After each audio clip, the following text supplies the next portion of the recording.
Section 8. Exam Preparation. In this section, we will cover the following topics. New topics, AZ-900 cheat sheet, practice questions, conclusion. Video 8.1. New topics. In this video, we will cover the following topics. Capital expenditure and operational expenditure, scale sets, Azure Traffic Manager, Azure Load Balancer, Azure DNS, Azure Advisor, Serverless Services, Application Integration Services, Azure Active Directory, Azure Multifactor Authentication, difference between authentication and authorization, Azure Support Plans, Capital Expenditure and Operational Expenditure.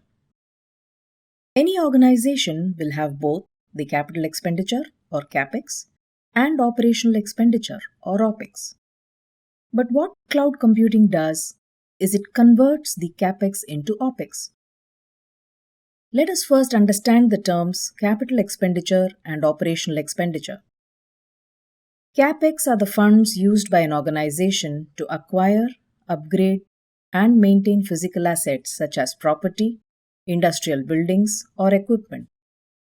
On the other hand, OpEx is the ongoing cost of running a product, business, or system. With on-premise data centers, you need to guess your capacity upfront. You need to guess the number of servers you need, the required storage space, etc. Several problems will be faced in these situations, like what if your estimation did not satisfy the workload requirements? You need to get new servers, but this takes a lot of time to set up. You will also have the problem of paying for underutilized servers. Having more capital expenses is a pain for the organization. Moving your workloads to the cloud reduces your capital expenditure. You only need to be concerned about non-physical costs. The cloud service provider takes care of the physical costs. With OpEx, you can try a product or service without investing in equipment. Virtual machine scale sets. Let us assume that you have a shopping website. To satisfy your computing needs, you have used the Azure virtual machines and launched 2 VMs.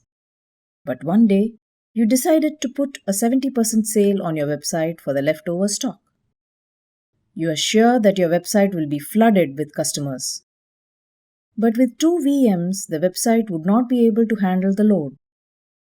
So you need to increase the number of VMs by 4. Now there are a total of 6 VMs. But on the first day of the sale, the amount of load to the website was not as expected, and on the third day, even 6 VMs were not able to handle the load. In situations where you cannot predict your workloads, Azure Virtual Machine Scale Sets can be used. The scale sets can automatically launch new VMs when the load to your application increases, and it can also terminate the VMs when the load is reduced. Azure Traffic Manager.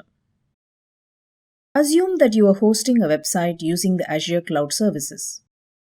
You have deployed multiple instances of this website in different Azure regions like the USA, Canada, and India because your website's customers are from these regions. You do not want your customers to face any latency while using your website, so you have deployed multiple instances in their nearby regions. A customer trying to use your website from the USA should access the website instance in the USA. If that instance is not available due to a high load, or even if it becomes unhealthy, then you want the USA customer to access the next nearby instance. This is where Azure Traffic Manager comes in. It operates at the DNS level to quickly and effectively route the incoming traffic based on the routing methods of your choice. It can route traffic to servers geographically nearby to reduce latency. It can direct the traffic to redundant systems in case the primary system becomes unhealthy, and it can also route to random VM to simulate A/B testing. Azure Load Balancer. First, let us understand the term load balancing. Let's say your cable connection is not working properly. So you have made a phone call to the cable company to report your problem. As soon as the phone starts ringing, you will hear something like, "For billing, press 1. For technical issue, press 2, etc." You have pressed 2, and within no time, the customer service representative will answer your call. Now, you're obviously not the only person calling the cable company at any given time. And the person you're speaking to is obviously not the only representative in the office. The phone system that did the work of finding an available rep to answer your call serves a nearly identical function as the load balancer. Load balancing is defined as the methodical and efficient distribution of network or application traffic across multiple servers in a server farm. Similarly, Azure load balancers are generally used to distribute traffic to the network by efficiently distributing the request across multiple servers. If there are any damaged servers, they are removed from the network and the request will be directed to some other server.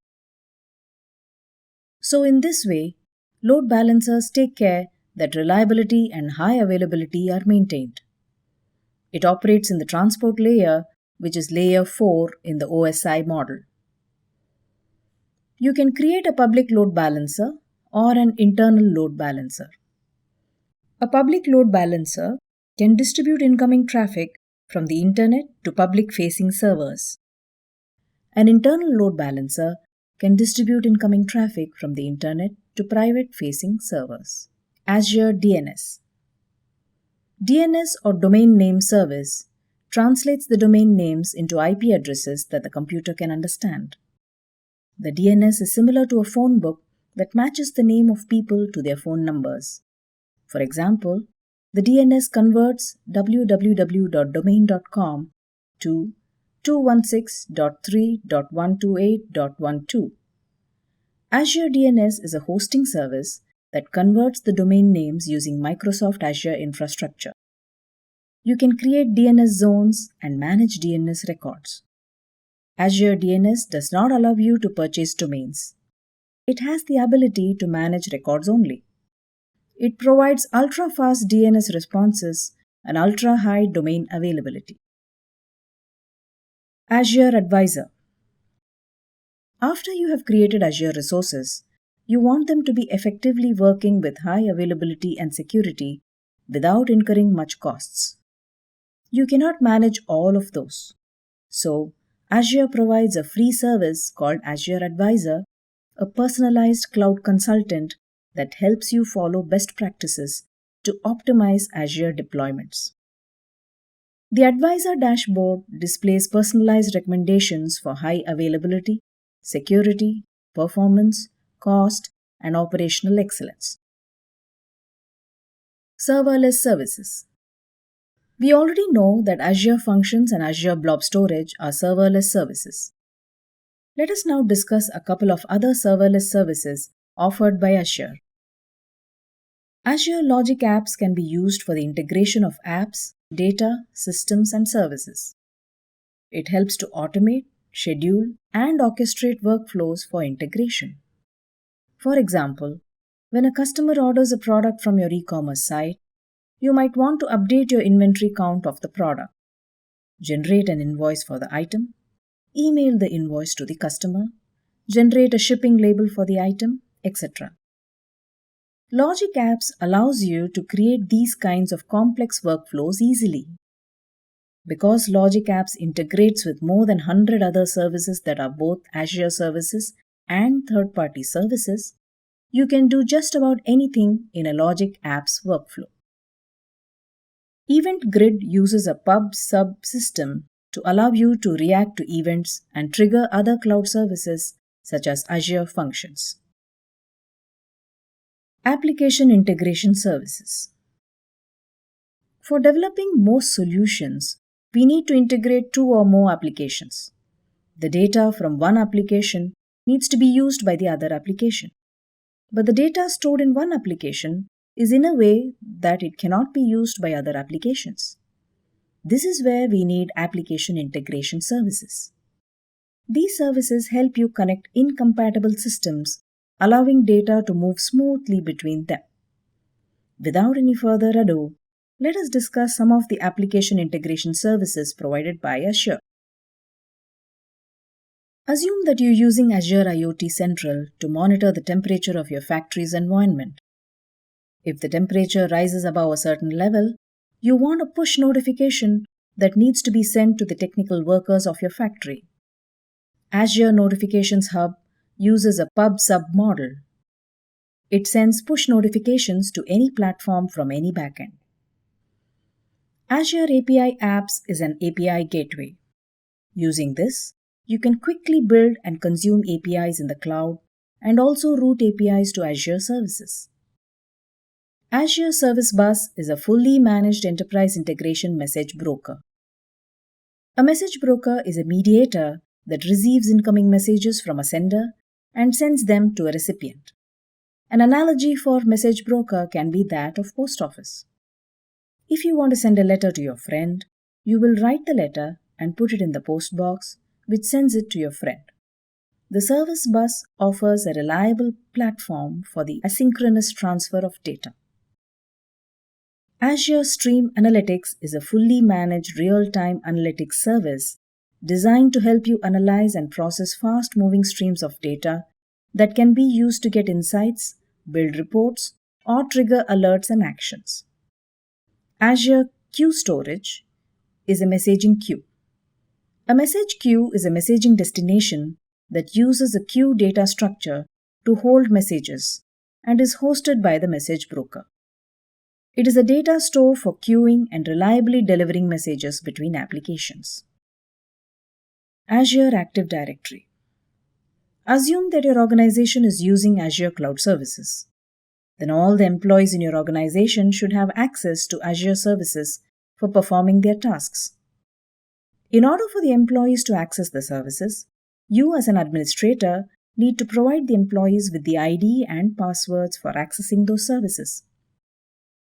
You may find it difficult to manage multiple user logins at the same time. This is where Azure Active Directory or AD can be used. With Azure AD, the administrators can handle multiple user logins without any issue. Administrators need to assign a single username and password to access all the services they want. Azure Active Directory is Microsoft's cloud-based identity and access management service that helps your employees to sign in and access resources. Azure AD comes in 4 editions: Free, Office 365 Apps, Premium 1, Premium 2. Multifactor Authentication. By default, users can log into your Azure AD using a username and password. But it is risky to allow access to the resources only with a username and password. There are more chances for a hacker to obtain the password, and then your resources will no longer be secure. Multi-factor authentication solves this problem.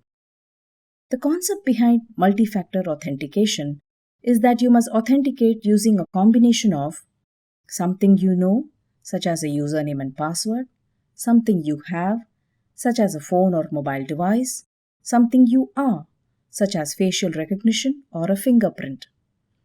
MFA is an option in most cloud services and also social media platforms like Facebook, etc.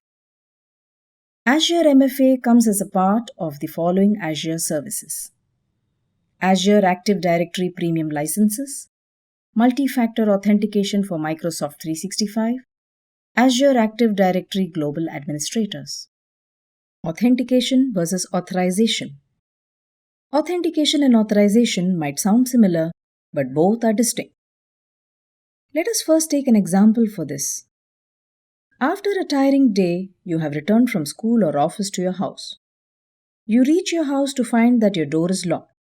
You called your family members and they have informed you that they will return in an hour and they have asked you to stay in your neighbor's house. You go to your neighbor's house and knock on his door. He looks through the peephole and recognizes you, so you are authenticated. He opens the door and invites you inside. You talk to him and you ask him whether you can sit on the sofa. He authorizes you to sit. You are even authorized to sleep on his bed. After a few minutes, you start feeling hungry, so you go to their kitchen. Your neighbor doesn't allow you to do this, so you are not authorized to enter into his kitchen. So, authentication is the process of establishing the identity of a person or service looking to access a resource, whereas authorization is the process of establishing what level of access an authenticated person or service has. It specifies what data they are allowed to access and what they can do with it. Azure Support Plans. There are 4 support plans provided by Azure. They are Basic. This is available for free for all the customers. The customers will have email support only for billing and accounts. Developer. This is recommended for non-production environments. The customers will have technical support through email only during business hours. Standard. This is appropriate for production workload environments. The customers have 24/7 access to technical support through phone or email. Professional Direct. This is suitable for business critical workloads. The customers have 24/7 access to technical support through phone or email. IT also provides access to operations support, proactive guidance, and support APIs.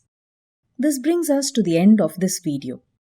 In summary, in this video we have covered the following topics: capital expenditure and operational expenditure, scale sets, Azure Traffic Manager, Azure Load Balancer, Azure DNS, Azure Advisor, Serverless Services, Application Integration Services, Azure Active Directory, Azure Multifactor Authentication, difference between authentication and authorization, Azure Support Plans. In the next video, we will take a look at AZ-900 cheat sheet.